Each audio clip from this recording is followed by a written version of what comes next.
Hello, in front of me I've got Garmin Dash Cam Mini 2. In this video I'll show you how to manage parking guard. In the beginning, let's go to Drive app and now go to Settings. Enter Front or the other name your camera has, and now you have to enter Parking Guard.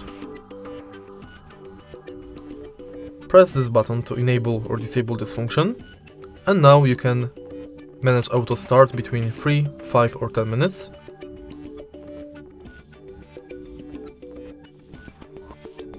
You can change impact sensitivity between low, medium and high,